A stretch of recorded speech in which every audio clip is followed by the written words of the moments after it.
There is a spear in Vienna that the world was told killed Jesus Christ. For over 1,000 years, emperors and conquerors fought to possess it. They believed whoever held the spear held the power of God. Millions have stood before it and believed, but belief is not evidence. Then scientists tested the metal, and the results destroyed over a millennium of belief. The story begins in the Gospel of John, chapter 19, verse 34. A Roman soldier drove a spear into the side of Jesus on the cross. The Gospel names him only as a soldier. Later, traditions gave him a name, Longinus. And the spear that supposedly pierced Christ became the most sought-after relic in European history. By the 4th century, Christian tradition had elaborated the story far beyond the Gospel account. Longinus was said to have been blind. When blood ran down the spear and touched his face, he could see. The legend transformed a nameless soldier into a saint, and a weapon into a holy relic. By the 4th century, Christian tradition had elaborated the story.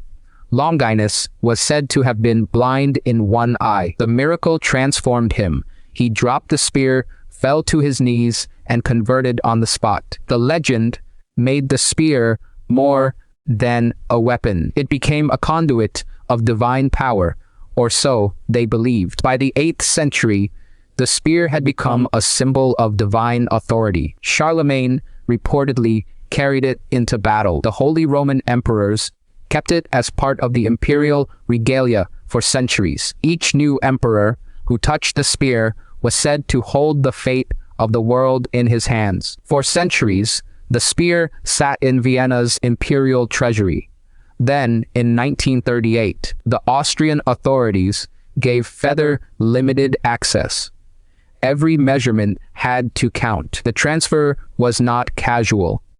SS officers personally supervised every step. The regalia traveled by armored train from Vienna to Nuremberg under armed escort. For 7 years, the spear sat beneath Nuremberg. Then, the Americans came. Adolf Hitler annexed Austria and seized the spear under SS guard. Hitler believed the spear held supernatural power. He wasn't the first to think so. The transfer was not casual. SS officers personally supervised the packing and transport. The regalia traveled by armored train from Vienna to Nuremberg under armed escort. For 7 years, the spear sat beneath Nuremberg. Then the Americans came. He moved the entire imperial regalia to Nuremberg, where it was stored in a fortified bunker beneath the city. When American forces captured Nuremberg in April 1945, they found the spear in the bunker. It was returned to Vienna. But the question nobody had asked was whether the spear was real in the first place. For 1,200 years, nobody tested it. Everyone just believed. In 2003, metallurgist Robert Feather was given access to the spear for its first scientific analysis. He used X-ray fluorescence spectrometry. The technique fires X-rays at a metal surface and reads the elemental signature that bounces back. Every era of metalworking leaves a distinct chemical fingerprint. 1st century Roman iron differs measurably from medieval alloys. The results were unambiguous. The blade of the Holy Lance was not 1st century Roman iron. The Carolingian dynasty ruled Western Europe from the mid-7th to the late 9th century. Their metalworkers were among the most skilled in Europe. A convincing spearhead was well within their craft. The blade matched known Carolingian spearheads from dated archaeological sites. The metal dated to the 7th century, 600 years after Christ. The spearhead was Carolingian, made during or after the reign of Charlemagne. The very emperor who allegedly carried it into battle was the one whose smiths most likely forged it. The blade had been forged in a European workshop roughly 1,200 years ago, not 2,000. The Carolingian dynasty ruled much of Western Europe from the mid-7th to the late 9th century. Their metalworkers were among the most skilled in Europe. They knew exactly how to forge a convincing weapon. The blade's metallurgy matched known Carolingian spearheads from dated archaeological contexts. But Feather found something else, something that complicated the story, because the blade wasn't the only piece of metal in the spear. There was a nail driven into the center of the blade and wrapped with gold wire. There was an iron nail. Tradition held that this nail was one of the nails from the crucifixion, a relic within a relic. Feather tested the nail separately, and the chemical signature was different from the blade. The nail's iron composition was consistent with 1st century Roman metallurgy. Medieval inventories listed hundreds of relics per cathedral. Many shared the same claimed origin. The blade was medieval, but the nail inside it might actually be ancient. This created an extraordinary possibility. A genuinely ancient nail had been deliberately set into a newer spearhead to give it an aura of authenticity. The Carolingian court was known for assembling composite relics in grander new settings. The challenge with iron is that composition alone cannot pin a century. Roman and early medieval iron share enough chemical similarities to create genuine ambiguity. The nail falls right in that overlap zone, old enough to be Roman, but not probably so. It was common practice. Take a small relic of uncertain origin and build an impressive new vessel around it. The question is whether the nail is genuinely Roman or just older than the blade. Feather acknowledged the limitation. XRF can determine elemental composition, but cannot give a precise calendar date. The nail's composition was consistent with 1st century Roman ironwork, but it could also be 2nd or 3rd century. The overlap was too wide for certainty. What it could not be was Carolingian. The nail and the blade were definitively from different eras.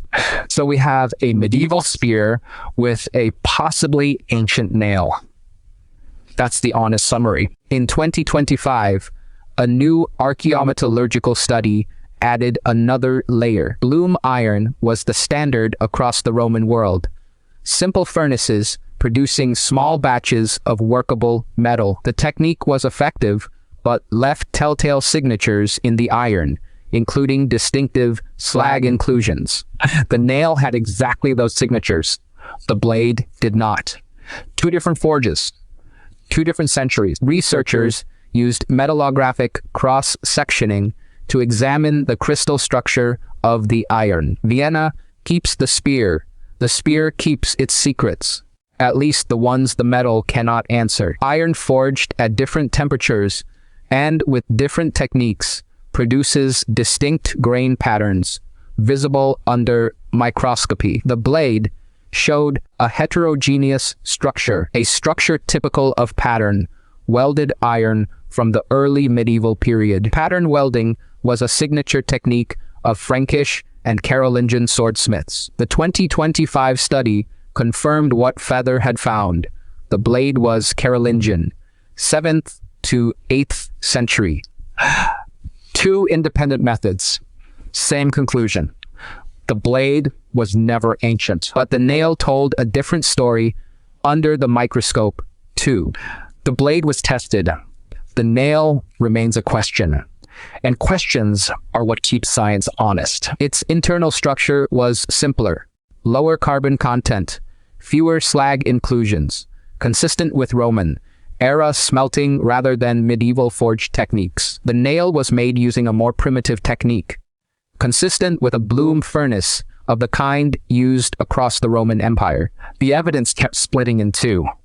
The blade was medieval, the nail was older, maybe much older, but the study was careful to note that older ironworking techniques sometimes persisted for centuries in rural areas. A nail made with Roman era techniques could have been produced any time between the 1st and 6th centuries. The Armenian lance at Echmiadzin has its own chain of custody, stretching back centuries. None of the competing lances have been subjected to the same metallurgical scrutiny. Until they are, the Vienna results remain the only scientific data point in the entire debate. The challenge with iron is that composition alone cannot pin a century.